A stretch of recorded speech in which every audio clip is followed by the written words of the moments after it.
ഈശോ മിശിഹായ്ക്ക് സ്തുതിയായിരിക്കട്ടെ. ന്യായാധിപന്മാർ 2-ാം അധ്യായത്തിൽ നിന്നുള്ള ചോദ്യങ്ങളും ഉത്തരങ്ങളും. ഒന്നാമത്തെ ചോദ്യം: 2-ാം അധ്യായത്തിൻ്റെ ശീർഷകം എന്ത്? ഉത്തരം: ബോക്കിമിൽ വച്ചുള്ള മുന്നറിയിപ്പ്. ചോദ്യം 2: ഗിൽഗാലിൽ നിന്ന് ബോക്കിമിലേക്ക് ചെന്നത് ആര്? ഉത്തരം: കർത്താവിൻ്റെ ദൂതൻ. ചോദ്യം 3: കർത്താവിൻ്റെ ദൂതൻ ചെന്നത് എവിടേക്ക്? ഉത്തരം: ഗിൽഗാലിൽ നിന്ന് ബോക്കിമിലേക്ക്. ചോദ്യം 4: ഞാൻ നിങ്ങളെ ഈജിപ്തിൽ നിന്ന് എവിടേക്ക് കൊണ്ടുവന്നിരിക്കുന്നു എന്നാണ് കർത്താവിൻ്റെ ദൂതൻ പറഞ്ഞത്? ഉത്തരം: നിങ്ങളുടെ പിതാക്കന്മാർക്ക് കൊടുക്കാമെന്ന് വാഗ്ദാനം ചെയ്ത ദേശത്തേക്ക്. ചോദ്യം 5: എവിടെ നിന്ന് നിങ്ങളെ കൊണ്ടുവന്നു എന്നാണ് കർത്താവിൻ്റെ ദൂതൻ പറഞ്ഞത്? ഉത്തരം: ഈജിപ്തിൽ നിന്ന്. ചോദ്യം 6: ബോക്കിം എന്ന വാക്കിനർത്ഥമെന്ത്? ഉത്തരം: വിലപിക്കുന്നവർ. ചോദ്യം 7: ഒരിക്കലും ലംഘിക്കുകയില്ലെന്ന് ദൂതൻ പറഞ്ഞത് എന്ത്? ഉത്തരം: നിങ്ങളോട് ചെയ്ത ഉടമ്പടി. ചോദ്യം 8: എന്തൊക്കെയാണ് ഞാൻ നിങ്ങളോട് പറഞ്ഞു എന്ന് ദൂതൻ പറഞ്ഞത്? ഉത്തരം: നിങ്ങളോട് ചെയ്ത ഉടമ്പടി ഞാൻ ഒരിക്കലും ലംഘിക്കുകയില്ലെന്നും ഈ ദേശവാസികളുമായി യാതൊരു സഖ്യവും നിങ്ങൾ ചെയ്യരുതെന്നും അവരുടെ ബലിപീഠങ്ങളെ നശിപ്പിച്ചു കളയണമെന്നും. ചോദ്യം 9: നിങ്ങൾ ചെയ്യരുതെന്ന് ദൂതൻ പറഞ്ഞത് എന്ത്? ഉത്തരം: ഈ ദേശവാസികളുമായി യാതൊരു സഖ്യവും. ചോദ്യം 10: അവരുടെ ബലിപീഠങ്ങളെ എന്ത് ചെയ്യണമെന്നാണ് പറഞ്ഞത്? ഉത്തരം: നശിപ്പിച്ചു കളയണം. ചോദ്യം 11: നിങ്ങൾ എന്ത് ചെയ്തില്ല എന്നാണ് കർത്താവിൻ്റെ ദൂതൻ പറഞ്ഞത്? ഉത്തരം: നിങ്ങൾ എൻ്റെ കൽപ്പന അനുസരിച്ചില്ല. ചോദ്യം 12: നിങ്ങൾ എൻ്റെ കൽപ്പന അനുസരിക്കാത്തതുകൊണ്ട് ഞാൻ എന്തു ചെയ്യുന്നു എന്നാണ് ദൂതൻ പറഞ്ഞത്? ഉത്തരം: നിങ്ങളുടെ മുൻപിൽ നിന്ന് ഞാൻ അവരെ പുറത്താക്കുകയില്ല. അവർ നിങ്ങളുടെ എതിരാളികളായി തീരും.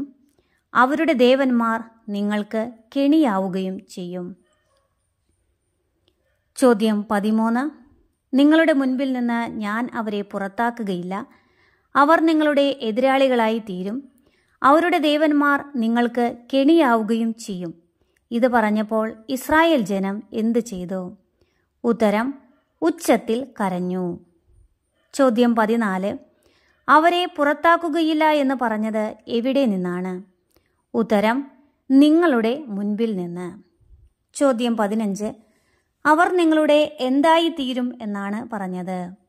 ഉത്തരം: എതിരാളികളായി തീരും. ചോദ്യം 16: നിങ്ങൾക്ക് കെണിയാവുന്നത് ആര്? ഉത്തരം: അവരുടെ ദേവന്മാർ. ചോദ്യം 17: അവർ ആ സ്ഥലത്തിന് പേരിട്ടതെന്ത്? ഉത്തരം: ബോക്കിം. ചോദ്യം 18: അവർ ആ സ്ഥലത്തിന് ബോക്കിം എന്ന് പേരിട്ട് അവിടെ എന്ത് ചെയ്തു? ഉത്തരം: കർത്താവിന് ബലിയർപ്പിച്ചു. ചോദ്യം 19: ആരെയാണ് ജോഷുവ പറഞ്ഞയച്ചത്? ഉത്തരം: ഇസ്രായേൽ ജനത്തെ. ചോദ്യം 20: ജോഷുവ ഇസ്രായേൽ ജനത്തെ പറഞ്ഞയച്ചപ്പോൾ അവർ ഓരോരുത്തരും എവിടേക്കാണ് പോയത്? ഉത്തരം: അവർ ഓരോരുത്തരും തങ്ങൾക്ക് അവകാശമായി ലഭിച്ച ദേശം കൈവശമാക്കാൻ പോയി. ചോദ്യം 21: ജനം കർത്താവിനെ സേവിച്ചത് ആരുടെയെല്ലാം കാലത്താണ്? ഉത്തരം: ജോഷുവയുടെയും. കർത്താവ് ഇസ്രായേലിന് ചെയ്ത വലിയ കാര്യങ്ങൾ നേരിട്ട് കാണുകയും ജോഷിക്ക് ശേഷവും ജീവിച്ചിരിക്കുകയും ചെയ്ത ശ്രേഷ്ഠന്മാരുടെയും കാലത്ത്. ചോദ്യം 22: ജോഷുവയുടെയും. കർത്താവ് ഇസ്രായേലിന് ചെയ്ത വലിയ കാര്യങ്ങൾ നേരിട്ട് കാണുകയും ജോഷിക്ക് ശേഷവും ജീവിച്ചിരിക്കുകയും ചെയ്ത ആരുടെ കാലത്താണ് ജനം കർത്താവിനെ സേവിച്ചത്? ഉത്തരം: ശ്രേഷ്ഠന്മാരുടെയും കാലത്ത്. ചോദ്യം 23: ജോഷുവയുടെയും. കർത്താവ് ഇസ്രായേലിന് ചെയ്ത വലിയ കാര്യങ്ങൾ നേരിട്ട് കാണുകയും ജോഷിക്ക് ശേഷവും ജീവിച്ചിരിക്കുകയും ചെയ്ത ശ്രേഷ്ഠന്മാരുടെയും കാലത്ത് ജനം എന്താണ് ചെയ്തത്? ഉത്തരം: കർത്താവിനെ സേവിച്ചു. ചോദ്യം 24. കർത്താവിൻ്റെ ദാസനാര്? ഉത്തരം: ജോഷുവ. ചോദ്യം 25. കർത്താവിൻ്റെ ദാസനും നൂനിൻ്റെ മകനുമായ ഡാഷ്. ഉത്തരം: ജോഷുവ. ചോദ്യം 26. ജോഷുവ എത്ര വയസ്സുവരെ ജീവിച്ചു? ഉത്തരം: 110. ചോദ്യം 27. ജോഷുവയെ അടക്കിയത് എവിടെ? ഉത്തരം: ഗാഷ് പർവ്വതത്തിന് വടക്ക് എഫ്രായിം മലനാട്ടിൽ തിമ്നാത്ത് ഹെർസിൽ അവൻ്റെ അവകാശഭൂമിയുടെ അതിർത്തിക്കുള്ളിൽ. ചോദ്യം 28. ആ തലമുറ മുഴുവൻ ഡാഷ്. ഉത്തരം: തങ്ങളുടെ പിതാക്കന്മാരോട് ചേർന്നു. ചോദ്യം 29. ആ തലമുറ മുഴുവൻ തങ്ങളുടെ പിതാക്കന്മാരോട് ചേർന്നു. അവർക്ക് ശേഷം വന്നതാര്? ഉത്തരം: കർത്താവിനെയോ ഇസ്രായേലിന് അവിടുന്ന് ചെയ്ത വലിയ കാര്യങ്ങളെയോ അറിയാത്ത മറ്റൊരു തലമുറ. ചോദ്യം 30. ഇസ്രായേൽ ജനം കർത്താവിൻ്റെ മുൻപിൽ തിന്മ ചെയ്തത് എന്ത് ചെയ്തുകൊണ്ടാണ്? ഉത്തരം: ബാൽ ദേവന്മാരെ സേവിച്ചുകൊണ്ട്. ചോദ്യം 31. ആരാണ് കർത്താവിൻ്റെ മുൻപിൽ തിന്മ ചെയ്തത്? ഉത്തരം: ഇസ്രായേൽ ജനം. ചോദ്യം 32. ഇസ്രായേൽ ജനം ഉപേക്ഷിച്ചത് ആരെ? ഉത്തരം: തങ്ങളുടെ പിതാക്കന്മാരെ ഈജിപ്തിൽ നിന്ന് കൊണ്ടുവന്ന ദൈവമായ കർത്താവിനെ. ചോദ്യം 33. തങ്ങളുടെ പിതാക്കന്മാരെ ഈജിപ്തിൽ നിന്ന് കൊണ്ടുവന്ന ദൈവമായ കർത്താവിനെ ഉപേക്ഷിച്ച് ഇസ്രായേൽ ജനം ആരുടെ പിന്നാലെയാണ് പോയത്? ഉത്തരം: ചുറ്റുമുള്ള ജനങ്ങളുടെ ദേവന്മാരുടെ പിന്നാലെ അവർ പോയി. ചോദ്യം 34. ദേവന്മാരുടെ പിന്നാലെ പോയി അവർ എന്ത് ചെയ്തു? ഉത്തരം: അവർക്ക് മുൻപിൽ കുമ്പിട്ടു. ചോദ്യം 35. എങ്ങനെയാണ് കർത്താവിനെ അവർ പ്രകോപിപ്പിച്ചത്? ഉത്തരം: ചുറ്റുമുള്ള ജനങ്ങളുടെ ദേവന്മാരുടെ പിന്നാലെ പോയി അവർക്ക് മുൻപിൽ കുമ്പിട്ട്. ചോദ്യം 36. അവർ കർത്താവിനെ ഉപേക്ഷിച്ച് സേവിച്ചത് ആരെയെല്ലാം? ഉത്തരം: ബാൽ ദേവന്മാരെയും അസ്താർത്ഥ ദേവതകളെയും. ചോദ്യം 37. ഇസ്രായേലിനെതിരെ കർത്താവിൻ്റെ കോപം ജ്വലിച്ചപ്പോൾ കർത്താവ് ഏൽപ്പിച്ചു കൊടുത്തത് ആർക്ക്? ഉത്തരം: അവരെ കവർച്ചക്കാർക്ക് ഏൽപ്പിച്ചു കൊടുത്തു. ചോദ്യം 38. കവർച്ചക്കാർ അവരെ എന്തു ചെയ്തു? ഉത്തരം: കൊള്ളയടിച്ചു. ചോദ്യം 39. ആരുടെ ആധിപത്യത്തിനാണ് ഇസ്രായേൽ ജനത്തെ വിട്ടുകൊടുത്തത്? ഉത്തരം: ചുറ്റുമുള്ള ശത്രുക്കളുടെ ആധിപത്യത്തിന്. ചോദ്യം 40. ചുറ്റുമുള്ള ശത്രുക്കളുടെ ആധിപത്യത്തിന് വിട്ടുകൊടുത്തപ്പോൾ അവർക്ക് കഴിയാതിരുന്നത് എന്ത്? ശത്രുക്കളോട് എതിർത്ത് നിൽക്കാൻ അവർക്ക് കഴിഞ്ഞില്ല. ചോദ്യം 41. കർത്താവ് എങ്ങനെയാണ് മുന്നറിയിപ്പ് നൽകിയിരുന്നത്? ഉത്തരം: ശപഥം ചെയ്ത്. ചോദ്യം 42.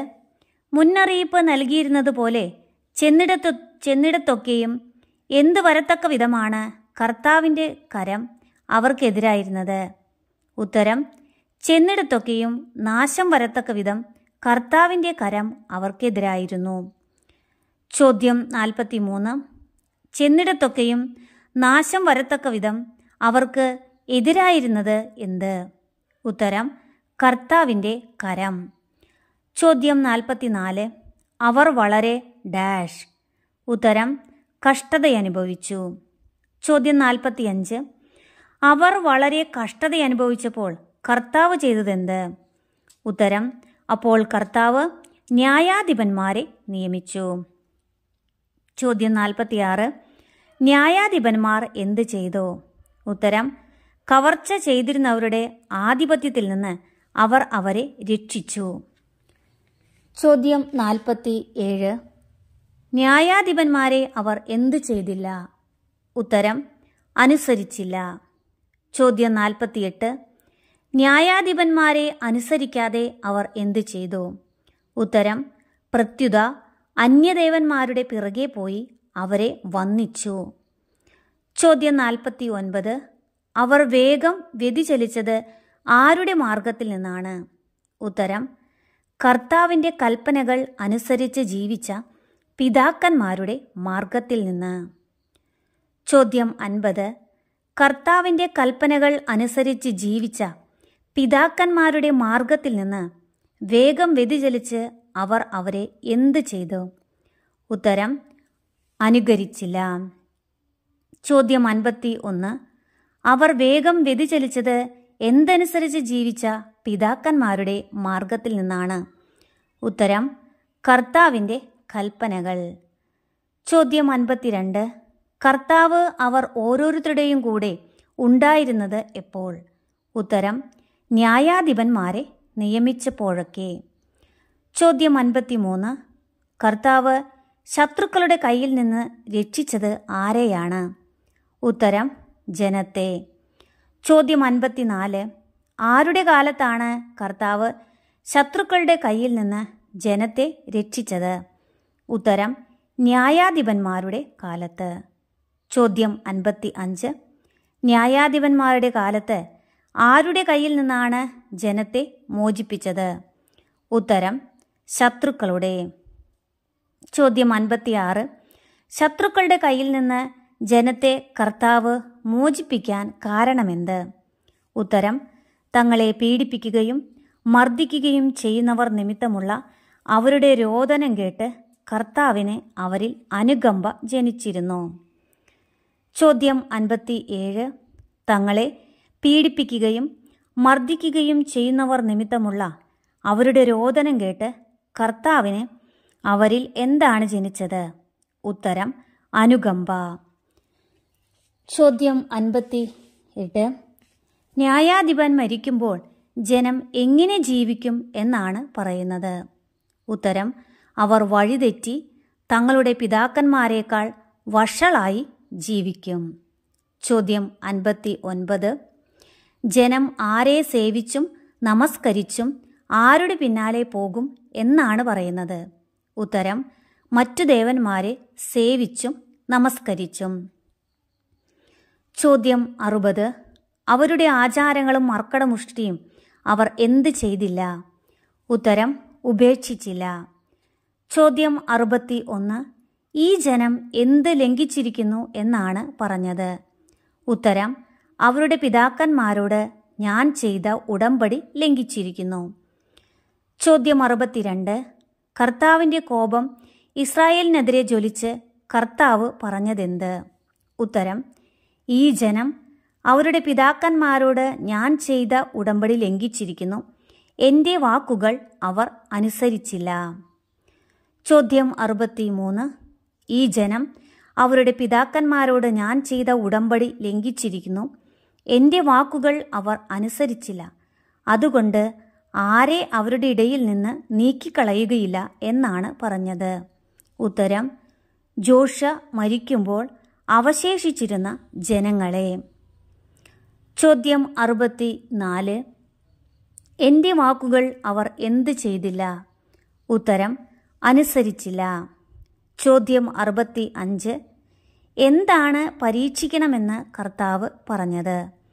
ഉത്തരം തങ്ങളുടെ പിതാക്കന്മാരെ പോലെ കർത്താവിൻ്റെ വഴികളിൽ നടക്കാൻ അവർ ശ്രദ്ധിക്കുമോ ഇല്ലയോ എന്ന് എനിക്ക് പരീക്ഷിക്കണം. ചോദ്യം 66.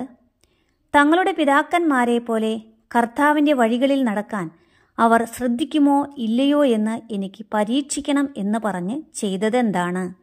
ഉത്തരം കർത്താവ് ആ ജനതകളെ ഉടനെ നീക്കിക്കളയുകയോ ജോഷുവയുടെ കൈകളിൽ ഏൽപ്പിച്ചു കൊടുക്കുകയോ ചെയ്തില്ല. ചോദ്യം 67. ന്യായാധിപന്മാർ 2-ാം അധ്യായത്തിൽ എത്ര ശീർഷകങ്ങൾ ഉണ്ട്? ഉത്തരം 3. ചോദ്യം 68. 3 ശീർഷകങ്ങൾ ഏതൊക്കെയാണ്? ഉത്തരം 1 ബോക്കിമിൽ വച്ചുള്ള മുന്നറിയിപ്പ്, 2 ജോഷുവയുടെ മരണം, 3 ബാലിനെ ആരാധിക്കുന്നു. ചോദ്യം 69. ന്യായാധിപന്മാർ 2-ാം അധ്യായത്തിൽ എത്ര വാക്യങ്ങളുണ്ട്? ഉത്തരം 23.